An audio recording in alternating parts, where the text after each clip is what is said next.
You lodge your tax return expecting a nice refund, and instead you get $50. Or worse, a bill. The culprit usually isn't a mistake.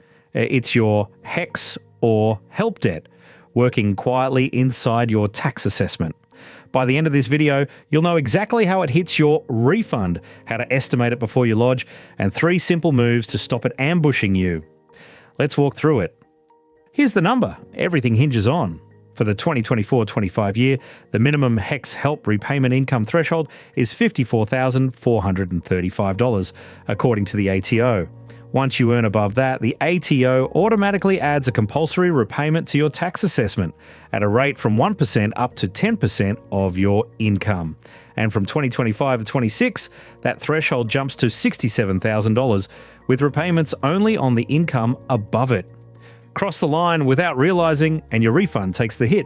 Refund? Step 1 is understanding the mechanism, because most people get this wrong. HECS help is not paid like a normal loan. It's repaid through your tax return once your repayment income passes the threshold. You don't enter your balance anywhere. The ATO matches your loan from its records and adds the compulsory repayment to your notice of assessment automatically. Take a real example. On a $70,000 income, your repayment rate is roughly 2%, which is about $1,400. If your PAYG withholding only covered your normal tax and Medicare levy, that $1,400 turns an expected refund into a $1,400 bill. Same income, completely different outcome, depending on whether anyone withheld for HECS during the year. Step 2 is a trap that catches a lot of people. Your repayment isn't based on your taxable income, it's based on repayment income.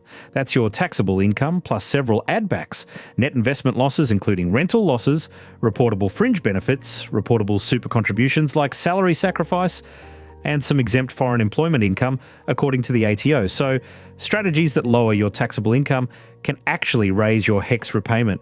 Take Sarah, our example. Her taxable income was $72,000, but her repayment income was $78,000 because $3,000 of salary sacrifice super and $3,000 of rental loss got added back. That extra $6,000 cost her an additional $60 to $120 in compulsory repayments.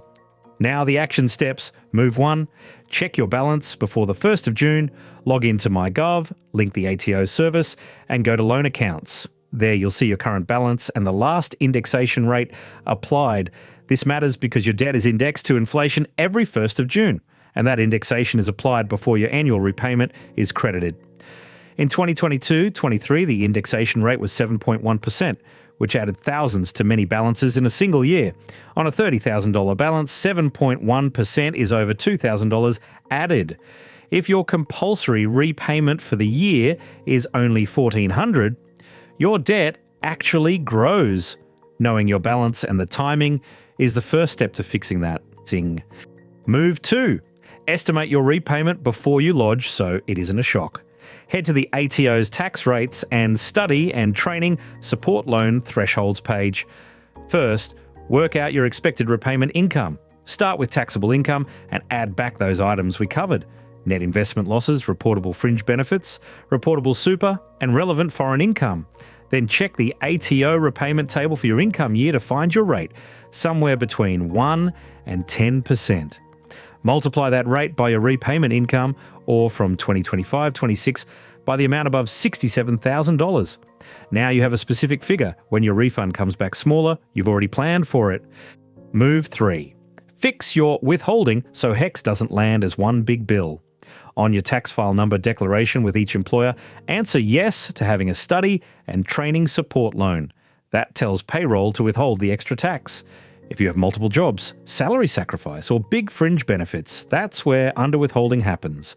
So ask one employer to withhold an additional fixed amount each pay to cover the repayment you calculated in Move 2. Then check your next few pay slips to confirm it's flowing through.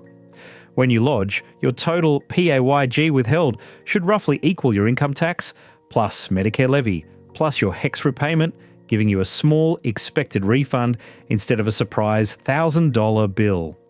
Here's a bonus worth knowing. Because indexation applies before your annual repayment is credited, a well-timed voluntary payment can save real money. Take Sarah's $32,000 balance with 4% indexation. That's $1,280 added on the 1st of June.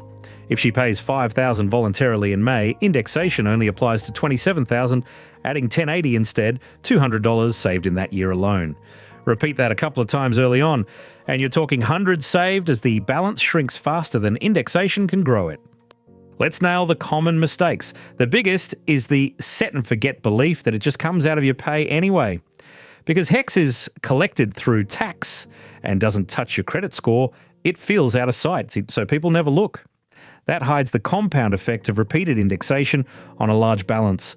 The second mistake is not ticking the HECS box with every employer, especially with multiple jobs, which leads to underwithholding and surprise bills of $800 to $1,500.